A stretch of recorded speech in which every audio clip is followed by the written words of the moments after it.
Assalamualaikum warahmatullahi wabarakatuh.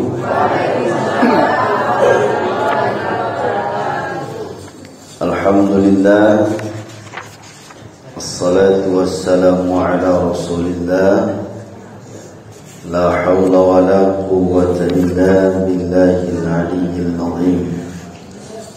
Ashhadu an la ilaha illallah wahdahu la syarika lah wa anna Muhammadan abduhu wa rasuluhu sallallahu alaihi wasallam.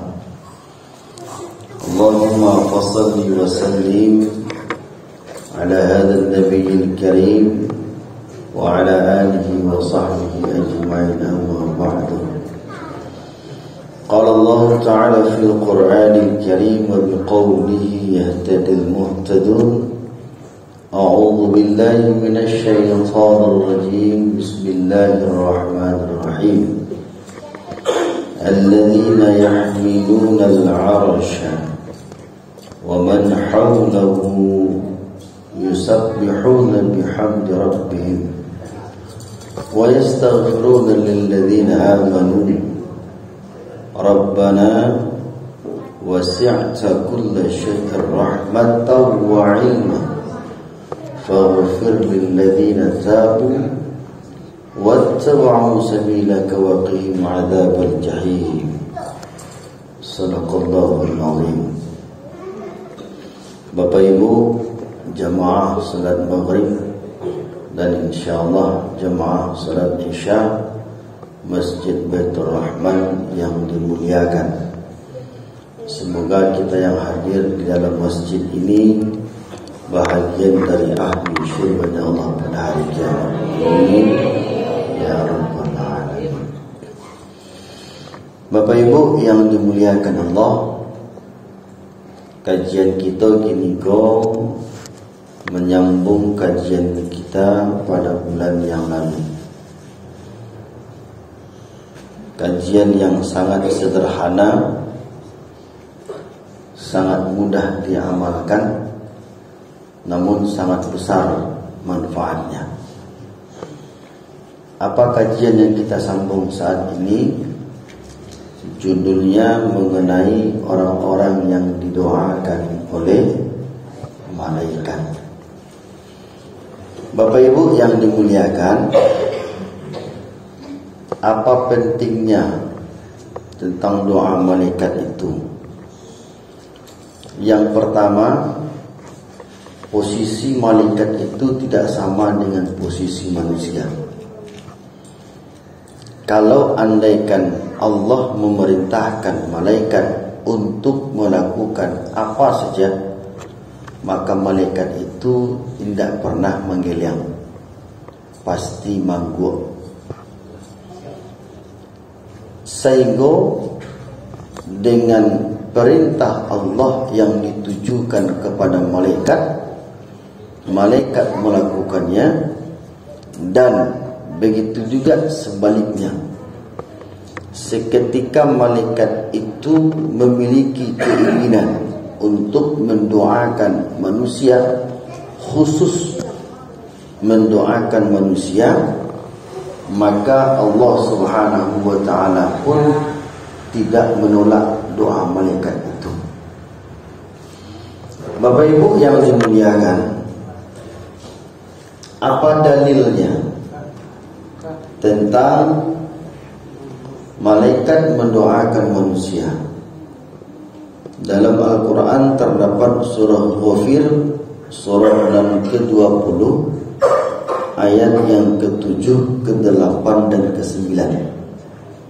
Ayatnya satu tali dan ayatnya panjang.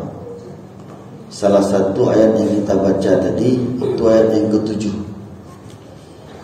Kenapa 7, 8, 9? Karena bunyinya berkaitan tentang isi doa malaikat itu kepada manusia. Kita ambil satu saja untuk meyakinkan dan memotivasi kita tentang betulkah malaikat itu mendoakan manusia. A'udzu billahi minasy syaithanir rajim. Bismillahirrahmanirrahim. Alladzina yahmiluna al-'arsha wa man hawlahu yusabbihuna bihamdi rabbihim wa yu'minuna bihi wa yastaghfiruna lilladzina amanu. Malaikat-malaikat yang memikul arsy dan malaikat-malaikat yang berada di sekeliling arsy, mereka bertasbih dengan memuji Tuhannya, dan mereka beriman kepada Allah serta memohonkan ampunan untuk orang-orang yang beriman. Siapa yang memohonkan ampunan? Yang di mana? Sekeliling arsy. Untuk siapa? Orang yang beriman, bukan manusia. Untuk orang yang Pertanyaannya, apa bunyi doa malaikat itu? Rabbana wasi'ta kulla syai'ir rahmatan wa ilma faghfir lilladzina tabu wattaba'u sabilaka wa qihim 'adzabal jahim. Ya Tuhan kami, rahmat dan ilmu yang ada padamu meliputi segala sesuatu, maka berilah ampunan kepada orang-orang yang bertaubat, orang-orang yang mengikuti jalan agamamu, dan peliharalah mereka dari azab neraka. Ini dalil tentang betulkah malaikat itu mendoakan manusia. Ayat 7, ayat 8, ayat 9 baca di rumah. Bapak Ibu yang dimuliakan, di dalam hadis Nabi SAW diterangkan tentang di manakah tempat malaikat itu mendoakan manusia. Dalam satu hari, setiap hari bahkan ada 12 tempat malaikat itu mendoakan manusia. Yangilah kita terangkan 2 bulan yang lalu, kalau tidak salah hampir. Yang pertama, orang yang menunggu waktu solat. Tuan. Yang kedua, orang yang berada saf yang pertama.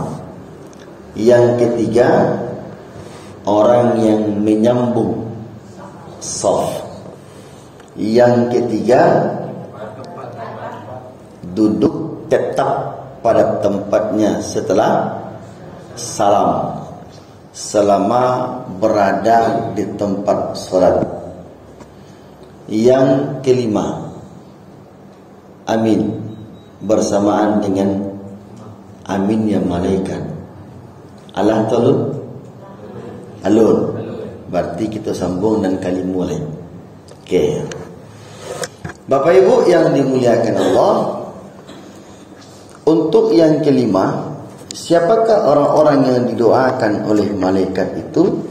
Orang yang duduk tetap tempat solatnya setelah salam. Artinya apa? Tidak baranjak ya. Baranjak. Kalau bergeser seketiknya. Kalau baranjak dari situ ke sini.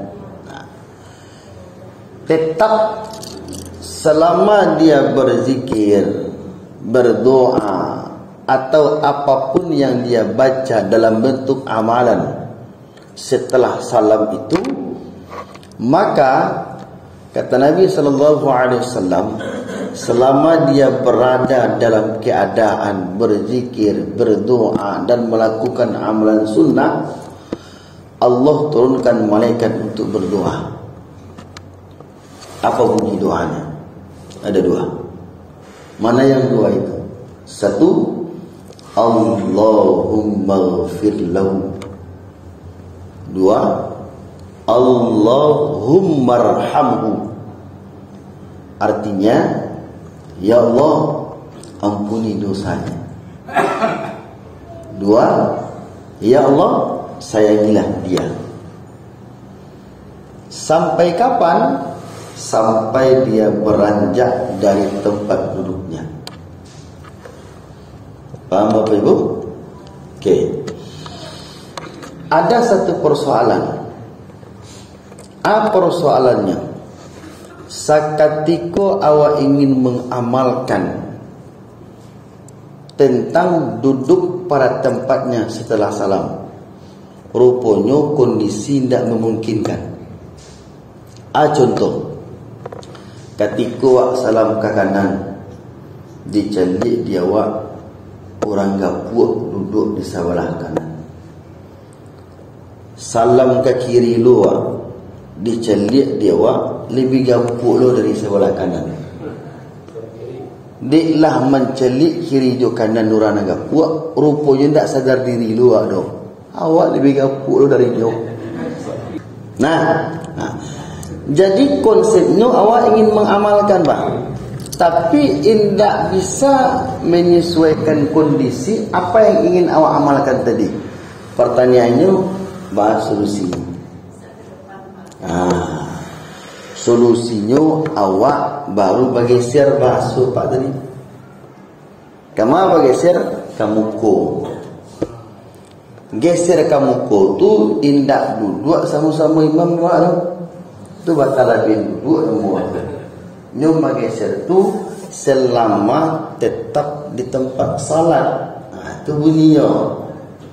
Nah, jadi kalau di tempat salat tentu hanya beberapa senti saja ke depan. Itu nan bergeser namanya. Tidak berpindah Pak. Nah, jadi kalau awak Allah berpindah ke muka, pertanyaannya, nan sampai tadi jadi lapang atau bertambah sampai? Okay. Nan sasa anguk tadi hilang atau indah? Indah. Patutnya awak buang angin jadi tidak? Jadi yo. Tak jadi dah. Dia apa? Kondisinya lah lapang. Nah, jadi salamu awak bergeser ke depan masih dalam kondisi tempat salat tua, maka malaikat berdoa, Allahumma ghfir lahu, Allahumma arhamhu. Begitu. Nah, pertanyaan yang kedua Bapak Ibu, mana banyak orang setelah salam beranjak pada tetap? Mana banyak orang beranjak pada tetap? Nan paling tabidu sama su alunado asiku ya. Nah, assalamualaikum, assalamualaikum. Nyuk aja sekali. Nyuk aja sekali Pak. Tapi nak jamaah Baitur Rahman Pak, tapi lain. Jamaah Baitur Rahman ada menit. C23 banyak dia. Nah, jadi usahakan itu. Ini yang kelima. Yang keenam, siapa orang-orang yang didoakan oleh malaikat? Orang-orang yang melaksanakan salat subuh dan asar berjamaah. Subuh dan asar. Ada apa dengan dua solat itu? Itu pertanyaannya. Ada apa? Bapak Ibu yang dimuliakan Allah, ketika waktu subuh, Allah Subhanahu wa ta'ala memerintahkan para malaikat untuk turun ke bumi. Tugasnya apa? Salah satunya adalah menyaksikan orang-orang yang salat ketika itu. Siapa orang-orang yang ikut berjamaah salat, maka para malaikat menyaksikan orang-orang yang dalam keadaan salat. Yang kedua, ada apa dengan salat asar? Pada waktu selesai salat asar itu, malaikat yang turun di waktu subuh, mereka kembali di hadapan Allah. seketika malaikat yang telah turun pada waktu subuh kembali pada waktu asar bertemu dengan Allah. Apa pertanyaan Allah kepada para malaikat tadi? Sedang apa kalian tinggalkan hamba? Apa dijawab oleh para malaikat itu? Kami datang, mereka dalam keadaan bersujud. Bila waktunya? Okey, yang you saksikan tadi. Dan kami tinggalkan mereka ketika naik menghadap Allah juga masih dalam keadaan bersujud. Ketika Allah mendengar ungkapan para malaikat tentang sujudnya orang-orang pada dua waktu itu, maka seketika itu Allah Subhanahu wa taala membalas. Apa balasan Allah? Wahai para malaikat, ampunkan dosa mereka kelak pada hari kiamat. Jadi itu bahasa Allah kepada para malaikat bagi orang yang menyaksikan. Waktu subuh orang melaksanakan salat berjamaah, dan waktu asar juga melaksanakan salat berjamaah. Janji Allah kepada para malaikat tadi, ampunkan dosa mereka pada hari kiamat. Okey? Pertanyaannya, kira-kira sulit atau mudah untuk mengerjakan itu? Nah, kalau dikecekkan mudah bagi orang yang tak biasa. Siapa orang yang tak biasa tadi? Sakatiko, ketik, taraja-raja, gadang, gaib, kenyala. Kalau Allah dari ketik taraja, pasti gaib tarwah tidur. Nah, artinya apa? Resah kalau andaikan hendak salat berjamaah di masjid. Nah, bagi orang yang hendak peduli dengan itu, makanya tidak akan tahu menahu, tidak akan tahu menahu. Nah, jadi kalau ketika subuh tu Bapak Ibu, tantangan dan paling barik pada membuka mata itu dulu. Paling barik. Itu makanya di dalam hadis Nabi sallallahu alaihi wasallam, ketika manusia itu tertidur, setan laknatullah berdiri di atas 3 tempat manusia. Pertama, kuah. Yang kedua, kuah. Yang ketiga di mana Ustaz? Mata, telinga. Yang ketiga di mana Ustaz? Barang lah. Nah, jadi untuk melepaskan itu apa? Ada doa diajarkan oleh Nabi. Kalau Bapak Ibu namuah sakatiko tasinta tadi Bapak Ibu, doa yang diajarkan oleh Nabi dalam hadis sahih, baca la ilaha illallah wahdahu la syarikalah lahul mulku wa lahul hamdu wa huwa ala kulli syai'in qadir walhamdulillah subhanallah wa la ilaha illallah wallahu akbar Allahumma ghfirli. Pernah Bapak Ibu menang itu? Baik, bila lagi ya? Kita lama lihat. La ilaha illallah wahdahu la syarika lahul mulku wa lahul hamdu wa huwa ala kulli syai'in qadir walhamdulillah subhanallah wa la ilaha illallah wallahu akbar Allahumma ghfirli. Ingat bunyinya pas ketika bau tersentak, baca doa itu, maka lepaslah himpitan syaitan yang pertama. Kuat. Lapis depan. Sudah tu yang kedua, baru buang. Telingo. Baca ronyo, ketika awak tajago tadi, usahakan jangan ada hal-hal apa yang membisikkan di telinga awak. Pasti Bapak Ibu seketika awak jago lalu tu, kecil beliau, nama waktu saya, alamat sana. Pasti Bu. Iya, iya Bu. Berarti lah kawan ibu setan. Dia iyo lagi cewek dia. Ustaz tu macam boleh. Pasti tu. Awak mana boleh tu? Manga Bapak Ibu. Awak mana boleh tu? Ustaz kan juga manusia loh.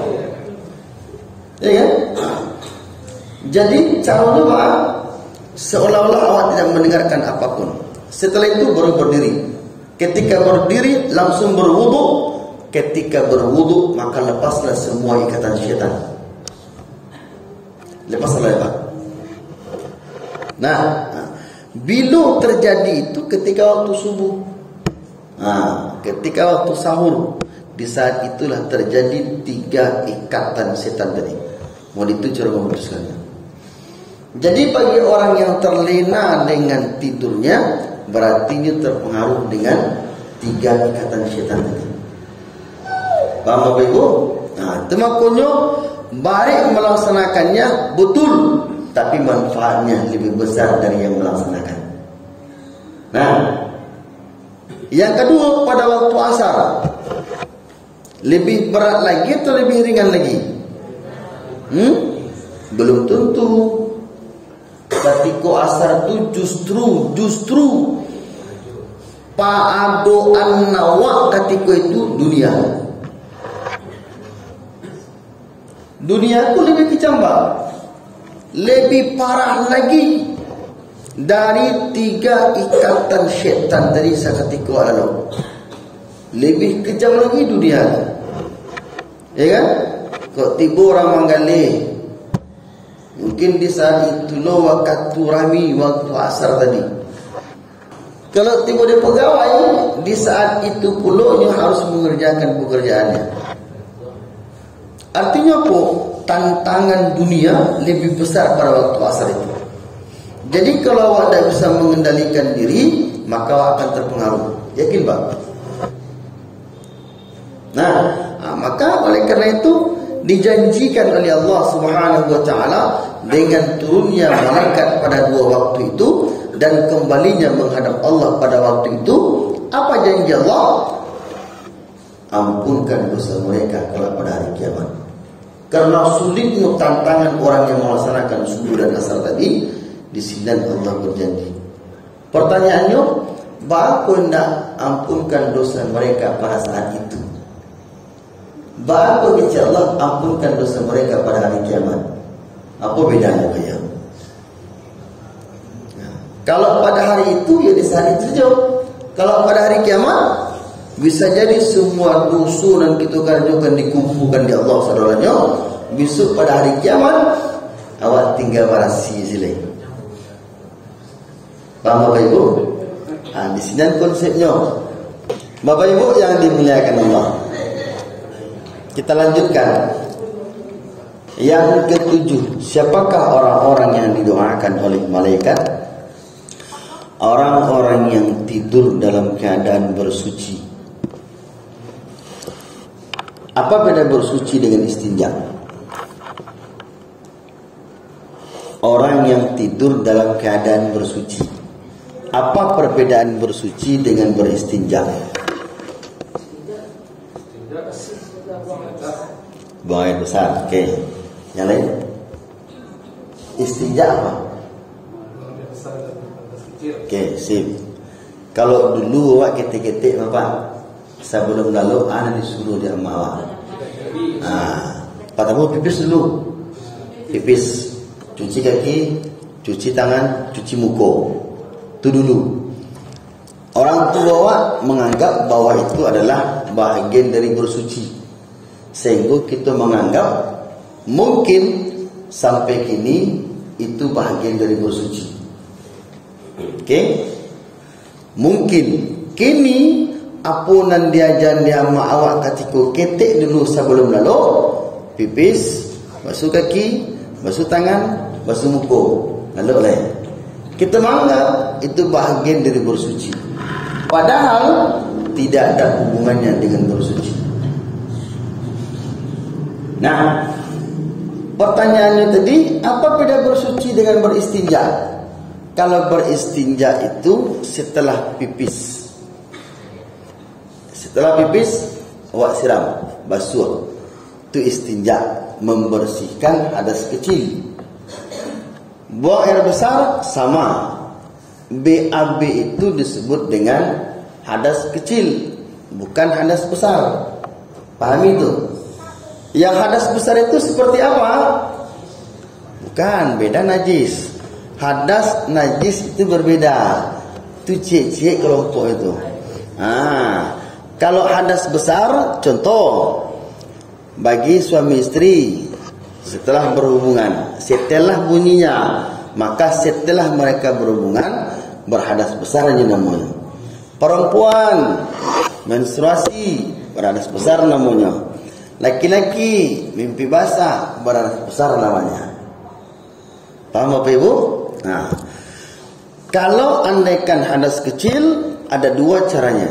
Membasuh, yang kedua berwudu. Itu caranya. Kalau hadas besar, caranya cuma satu, mandi janabah, junub namanya. Kalau dalam bahasa para lawe, mandi wajib. Ya tu Pak. Oh, sudah siap. Dalam bahasa para lawe tu lah. Ada kicu Ustaz. Tak kicu dengan kalam Ustaz. Nah, jadi yang ketujuh, orang yang didoakan oleh malaikat itu adalah orang yang tidur dalam keadaan bersuci. Ini maksudnya seperti apa tadi? Berwudu. Berwudu. Okay. Bebas hadas besar, hadas besar, bebas dari hadas kecil tadi, itu istinja namanya. Okay. Jadi sebelum kita berwudu, sebelum kita tidur, itu sebenarnya disunnahkan oleh Nabi Sallallahu Alaihi Wasallam untuk berwudu dulu. Kenapa? Karena Nabi tidak pernah meninggalkan wudu sebelum tidur. Yang kedua adalah setelah Nabi Sallallahu Alaihi Wasallam berwudu, beliau selalu melakukan salat sunnah witir sebelum tidur. Itu rutinitasnya. Nah, oke. Pertanyaannya adalah, apa hubungannya berwudu dengan doa malaikat? Kata Nabi Sallallahu Alaihi Wasallam bahwa barang siapa yang tidur dalam keadaan berwudu, Allah turunkan malaikat satu untuk bersemayam dalam pakaiannya. Bersemayam itu jangan diartikan sama lalu malaikat jawab. Dah itu doh. Santiang lawak tu. Nak kadang-kadang kan adalah persepsinya tu. Wih, bersemayam dalam pakaian berarti sama lalu malaikat jawab tu maya. Kan gitu dah. Apa makna bersemayam itu? Menjaga malaikat tadi. Dari apa? Dari bencana dan bentuk apapun yang ingin direncanakan oleh Allah, dijaga oleh malaikat Allah. Itu maknanya. Yang kedua adalah ketika seseorang berwudu sebelum tidur, Allah perintahkan kepada malaikat untuk berdoa kepada orang yang tidur dalam keadaan berwudu tadi. Doanya apa? Cik yang tadi mana? Aku cik yang mana cik itu Ustaz? Allahumma ghafir lahu. Ya Allah, ampunilah dosanya. Cik itu senyum. Kenapa? Karena dia tidur dalam keadaan berwudu, bersuci. Nah, kini cuba kita bayangkan. Ingat doa malaikat tadi ya? Andaikan kita lalu jam 10 malam, jago tasinta sekali tasinta jam hampir subuh. Pertanyaannya, berapa jam kita lalu? Jam 6. Oke, 6 jam. Ingat, tasintak dalam satu waktu tadi. Jam B. Pertanyaannya, salamu 6 jam mawak lalu. Malaikat berdoa, Allahumma ghfir lahu, ya Allah ampuni dosanya. Tahu tak awak barangkali banyaknya malaikat berdoa nanti tadi salamu 6 jam. Tahu tak? Satu.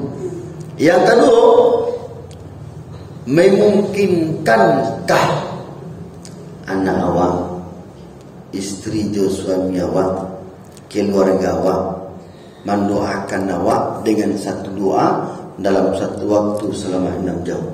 Mungkin atau tidak? Mungkin atau tidak? Mungkin. 6 jam dalam satu waktu berdoa untuk awak, ya Allah ampunilah dosa mamamu ya Allah. Salamu 6 jam.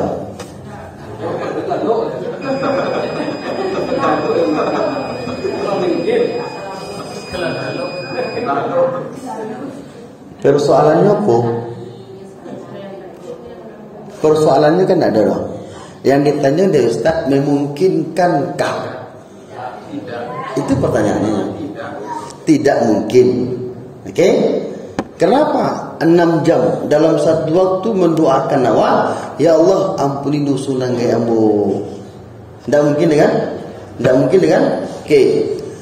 Kalaulah seperti itu, tidak memungkinkan keluarga awak mendoakan awak dalam satu doa tadi, kira-kira kalau awak tinggalkan wuduk sebelum tidur, merugi atau beruntung? Sulit atau mudah untuk mengerjakannya? Lawan diri. Merugi atau beruntung? Alun sampai le dong. Kalau awak meninggalkan, merugi atau beruntung? Oke, paham ya? Pertanyaan kedua, mudah atau sulit untuk mengerjakannya?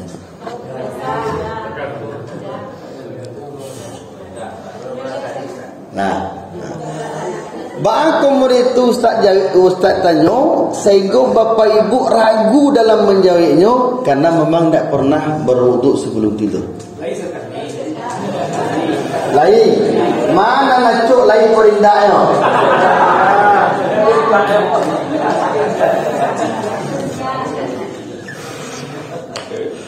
Lah, Bapak Ibu, betulkah sederhana kajian awak?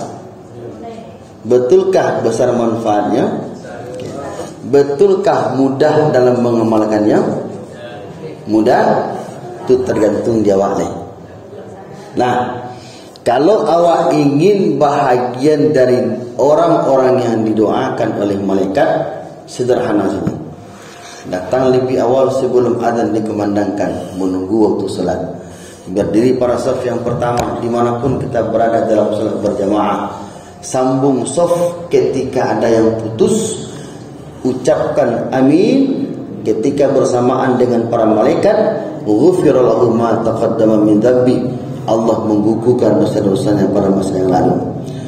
Tetap tempat duduknya setelah salam, salat subuh dan asar berjamaah, dan lakukan wudhu sebelum tidur. Dari 2 balik, tunggu dulu. Dari 2 balik berapa sampean? Berapa 3 balik? InsyaAllah badan sehat, panjang umur, bersubuh kita balik. Kita sambung kaji awak. Kalau lah bersambung kaji, jangan lupa lagi ni. Nanti betul ke itu tuha. Lah batang balu kaji maku nak lupa nak batang.